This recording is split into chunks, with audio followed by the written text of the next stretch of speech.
for a multi-million-dollar company. Hell yeah. Now, how many of y'all would like to work for that company, sell all kind of merchandise, everything, bring all kind of revenue, but get nothing out of it? No zero pay, just that. I didn't think so. And that's why my speech today is on reason college athletes should get paid.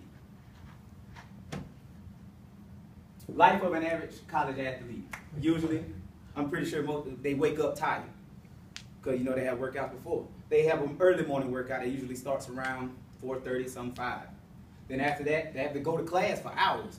So right after that, 4 to 5 hours, and right after that, they're tired once again. Then right after that, they may have a workout or some type of practice to go to, and guess what? What are they? They're tired. Then when they get home, and that's usually around about 7 or 8 o'clock, homework. And guess what else? They're exhausted by then. So by the time they're done with all that, all they got left is sleep. And to me, doesn't that sound like a 9 to 5, a job that's deserved pay? And exactly, and like I said at the end, repeat every day, 5 to 7 days a week. They're risking their futures. If a college athlete is hurt, he is at risk of losing his scholarship. Scholarships are not guaranteed. They don't always tell athletes that scholarships are guaranteed. And that they also, most college athletes come from single-parent homes where they can't afford to pay college tuition. So if that athlete loses his scholarship, 9 times out of 10, he has to come home from school, period, and he's done. Also, they're not able to, some of them, most, let's be honest. Let's just be honest. Most college athletes that go to school, 9 times out of 10, they're not the smartest person in the world. So they may need the benefits that come with scholarships with tutoring and things of that nature, because if they don't have that, they may flunk out. Responsibilities. Paying athletes will also teach them early responsibility, because the few that may get a chance to make it to the NFL or NBA, whatever sport they play, they may not be able to manage that money well. So if I feel like if you pay them early, give them just a little something, it'll teach them responsibility of how to save and manage their money. It'll also lower behavior problems, because if you know, if I get in trouble this week and I don't play, I don't get paid. So I feel like that'll also help the students be able to think before they do things, because they know it's affecting their pockets if they get in trouble.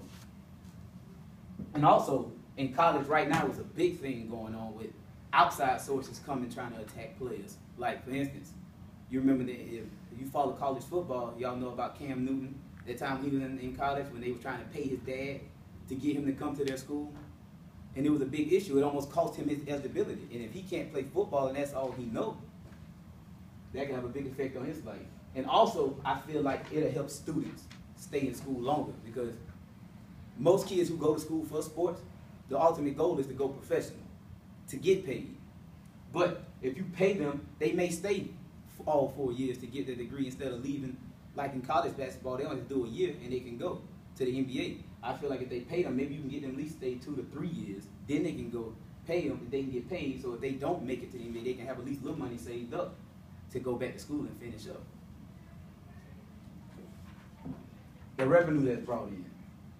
I found that in 2011-2012 season, for the whole NCAA with everything, $871.6 million came from that was just with Turner and CBS Sports to broadcast the games and things of that nature.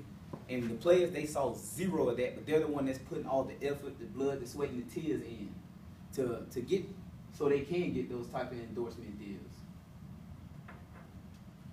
Here, I found some, it was pretty startling when I saw this. I kind of knew how much the coaches made, but I didn't realize how much the scholarships actually covered. If you look here, like Nick Saban from Alabama, he brings in $5 million a year to coach a sport that probably the average kid on his team can't even afford a McDonald's meal, which to me is completely unfair that he get to live lavishly while the kids pretty much go out and do all the work. But if you look over here, let's find football, their average scholarship is in between anything from $10,000 to $14,000. That's per semester. And that's just for room, board, and things of that nature. That's not covering his outside expenses when it comes to clothes, underwear, even the outside food from all the other stuff that he may need. And that, and here, I have another chart that shows percentages. Baseball, this one right here, you kind of can take this one with a grain of salt, because baseball have 3 levels of what's considered pro. You have 1A, AA, AAA, then you have the pros.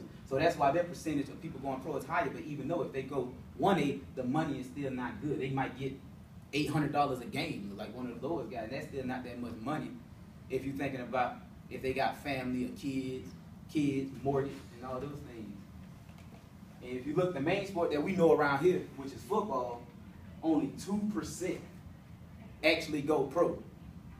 So the other, 98% that don't go, what's happening that try to go or don't make it or don't have food, they have nothing to fall back on.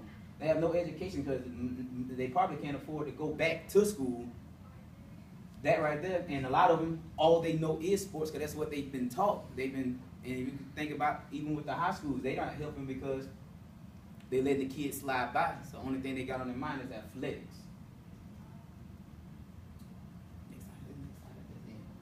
And that's my speech on why the college actually gets paid. I made it too short. I practiced it too long. Oh, thank you.